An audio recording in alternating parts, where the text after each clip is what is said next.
আমি যাব বউ ভাত খেতে, তার জন্য আমি এই ড্রেসটা বের করে নিলাম। এই ড্রেসটা কেমন সবাই জানিও কিন্তু। এই দেখো আমার বিড়াল, ওকে কখনোই আমি আমার কাছে পাই না। তো যাই হোক এখন পেয়েছি, কিন্তু ওর গায়ে অনেক পশম, তো বাদ দেন সব। এখন গরমের ভিতর যেহেতু আমি মেকআপ করতে বসবো, এর জন্য চুলটাকে একটু বেঁধে নেওয়াই ভালো। প্রথমে প্রাইমার দেবো, কারণ প্রাইমার না দিলে তো মেকআপটা কমপ্লিটই হবে না বা মেকআপ সেট হবে না। যাই হোক, প্রাইমার দেওয়ার পরে দিব ফাউন্ডেশন। সবাই তো জানেন যে মেকআপ কিভাবে করতে হয়। যাই হোক, আমি আবার ডিটেলসে বললাম না, অনেক গরম অনেক রোদ বাইরে, এর জন্য আমি হালকা মেকআপ করব। তো অনেকে কমেন্ট করে যে ফেসবুকে ঢুকলে ইউটিউবে ঢুকলেই খালি তোমার ভিডিও তোমার ভিডিও তোমার ভিডিও, কেন তোমার জন্য কি ফেসবুকে ইউটিউবে ঢোকা যাবে না? আরে ভাই, যারা ভিডিও করে না, যারা ব্লগার, আমি এখন পর্যন্ত তো অত বড় ব্লগার হইতে পারি না, তবে একজন ব্লগার জানে বা একজন কন্টেন্ট ক্রিয়েটর জানে যে একটা পেজকে সক্রিয় করতে হলে কত কিছু করা লাগে। হ্যাঁ, এর জন্য আমার অল টাইম পেজে অ্যাক্টিভ থাকতে হয়। তো তোমাদের সমস্যা হলে তোমরা ভিডিও দেখো না, সমস্যা নাই। তোমরা না দেখলে আমার ভিউয়ার্স কম পড়বে, লাইক কম পড়বে, এমন কিছু না। তো যাই হোক, পুরো প্রায় কমপ্লিটই হয়ে গেছে। এখন আমি ছোট্ট একটা টপস পরে নেব, এরপর রেডি হয়ে বেরিয়ে পড়ছি। দেখো কত সুন্দর লাগতেছে না? গরমের ভিতরেও মনে হচ্ছে বিরক্তকর, তবে একটু আনন্দও লাগছিল। বিয়ে বাড়ি যাবো বলে কথা,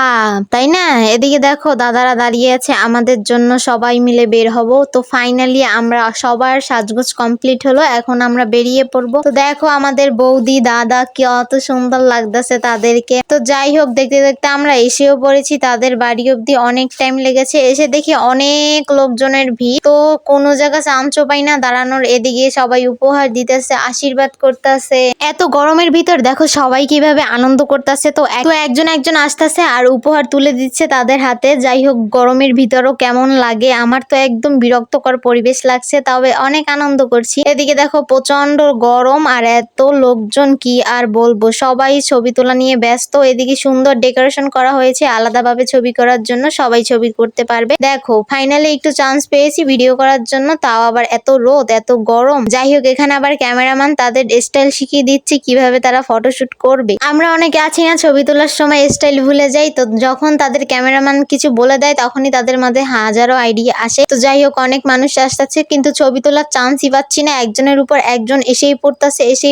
কিভাবে যে ছবি তুলবো তাও বুঝি না। এদিকে বাচ্চারাও ছবি তুলবে, কি আর বলবো ভাই রে ভাই, কি মানে কি, তুই ছবি তুলতে উঠছিস, ঠিক মতো একটু তাকা না ভাই ক্যামেরার দিক, তাও তাকাবে না। ওরা কিভাবে ক্যামেরার দিকে যে তাকিয়ে থাকে জানি না, আমার ক্যামেরা দেখলে তো মানে দাঁত দুইটা তো বের হবেই সাথে সাথে, কি আর বলবো। যাই হোক, ক্যামেরা দেখলে তো আমার হাসা লাগবে। এদিকে দেখো কাকু এসে পড়েছে, ঠাকুর দাদু এসে পড়েছে। তো অনেক রোদ, দেখতেই তো পাচ্ছ, পুরো ঘামিয়ে গেছি। এখানে আবার কে কে গিফট দিচ্ছে তার লিস্ট করা হচ্ছে। দেখো এবার দাদা বৌদিরা ছবি তুলতে উঠছে, আর আমার চুলের তো 12টা বেজে গেছে। ফাইনালি আমি ছবি তোলার সুযোগ পেলাম, অনেক কষ্টের পর কিছু ছবি নিলাম। ভাই রে ভাই, বিয়ে বাড়ি আসছি না যেন অন্য কোথাও আসছি। যাই হোক, বিয়ে বাড়ি একটু ঝামেলা হবে, এটাই স্বাভাবিক। দেখো কত সুন্দর করে ছবি তুলতেছে, আর আমরা তো এখানে দাঁড়িয়ে আছি কখন আবার একটু ছবি তুলবো। যাই হোক, কতক্ষণ পর আবার দিদিরা মেলে কিছু ফটোশুট নিলাম, এরপর বেরিয়ে পড়লাম ঘুরতে, কারণ এত রোদ গরম ভিতরে বাইরে একটু হাওয়া লাগানোই ভালো না। এরপর আমরা এসে বললাম একটা দোকানে ঠান্ডা খাওয়ার জন্য, কারণ ঠান্ডা না খেলে তো হবেই না। যাই হোক, অনেক কিছুই খেলাম দোকান থেকে। এরপরে আস্তে আস্তে করে আবার আমরা চলে আসলাম, কারণ এখন হচ্ছে দুপুরের টাইম,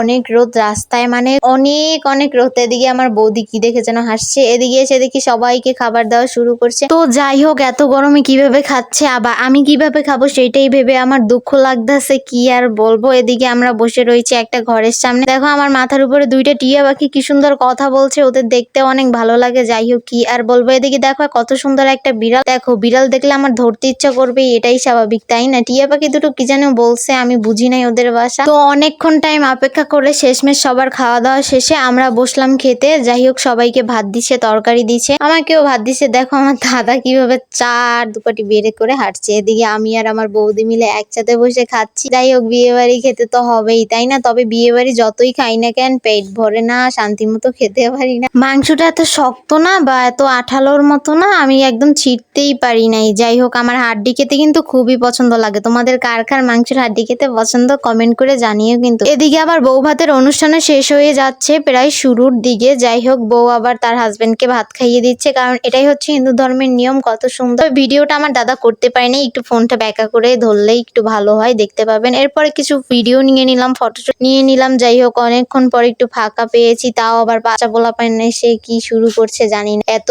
রোদ কি বলবো, মানে এত গরমে অতিষ্ঠ হয়ে গেছি। এরপর আমরা গাড়িতে করেই চলে আসলাম, কারণ গাড়ি গাড়ি ছাড়া এক মুহূর্ত হাঁটতে পারবো না, এত গরম। ফাইনালি আমি বাড়ি এসে পড়ছি। যাই হোক, তোমরা সবাই ভালো থাকো, আর ভিডিওটা কেমন হয়েছে জানিও কিন্তু। Bye, tata.